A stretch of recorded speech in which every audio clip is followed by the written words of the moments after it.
Hello and welcome to GarageBand Lesson 6. In this lesson we're going to import audio files from the internet. And if we scroll up here, you'll see that the 3 audio files we're going to import, I've linked directly to those pages. If you don't feel like exploring and you want to go right to the page for practice, you can if you like.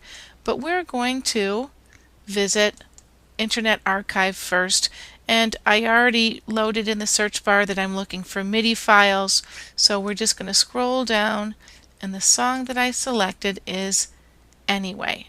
I picked this one because I liked the sound quality, and there were also a lot of different things that we could look at here on the page. And each page will have a player. Gives you a chance to hear the song, decide if you want it or not. And I liked that one, so now we need to look down and find which of these things to click on. Looking at the extensions can tell you some things. M3U, we've seen that before. That's our streaming audio. We've got different size files, we've got different types of files. We want a MIDI file. And there's that. Click here, and we hear it in a player. And we want to save that as a QuickTime movie. We've done this before.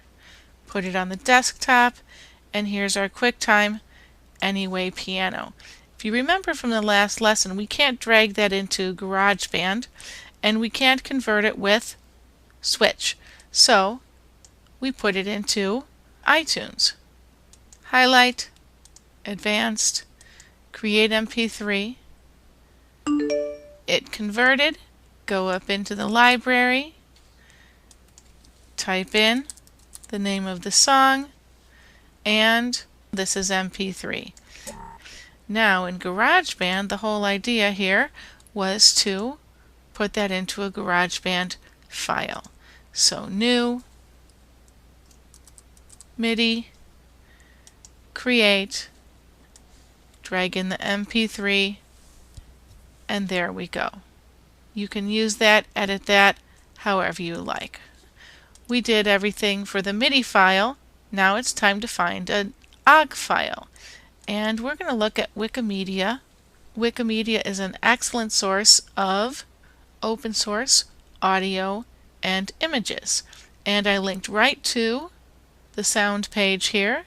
Scrolling down, we'll see there's lots and lots of files. Most are OGGs. A few are MIDIs.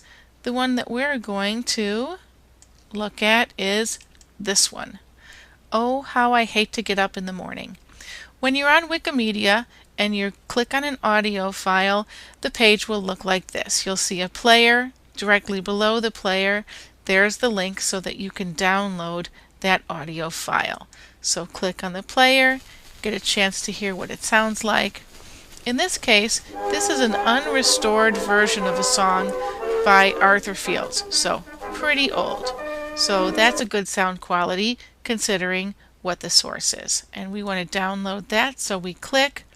And this is an OGG file, so we can't put it straight into GarageBand. You can save it and drag it into Switch, or you can click Open with, Switch. Switch opens up. There's our song. Highlight it, convert it, and that's all finished. And we didn't need to change any of those settings because it automatically goes to desktop and MP3. And it's time to drag our file back up in there. And there you go. Alright, we're almost finished. We did an OGG file.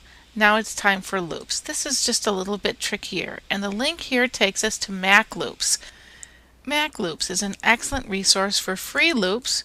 Of course, they have loops you can buy. You do need to register, but it's free.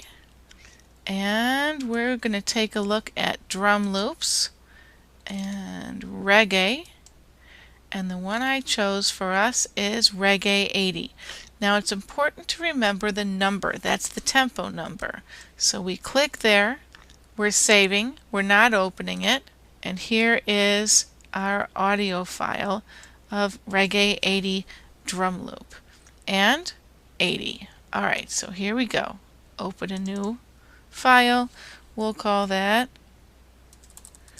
drum import create, and here's my loop browser already open. Now here's where we need that 80.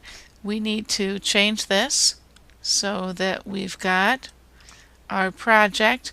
The tempo, the default tempo is 120, but our loop is 80. So we need to change the tempo here to 80. Otherwise, our loop's going to do some wacky things when we drag it in there. So here's our loop. And click the play button.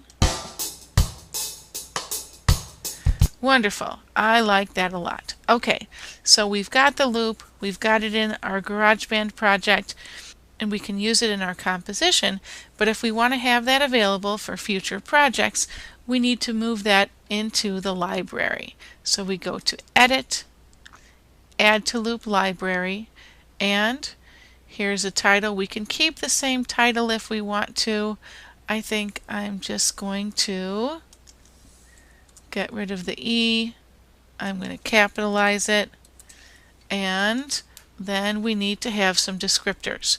Scale. It's not in any scale. And genre, I would call that world. And then we look at the instrument descriptor, all drums, it's a drum kit, and mood descriptors. I would say that's clean, it's acoustic, it's relaxed, it's grooving. The more different descriptors you have, the more you can narrow down those loops when you're creating a composition. So we do create. There it is. Reggae 80 is in my loop browser. Last thing before we go, when you're importing things from online, we have to be very careful about copyright. There's an excellent book by James Frankel. He has a website that goes with it. That book would be a resource for anyone who does a lot with music, internet, publishing on the internet. We don't want to break any rules.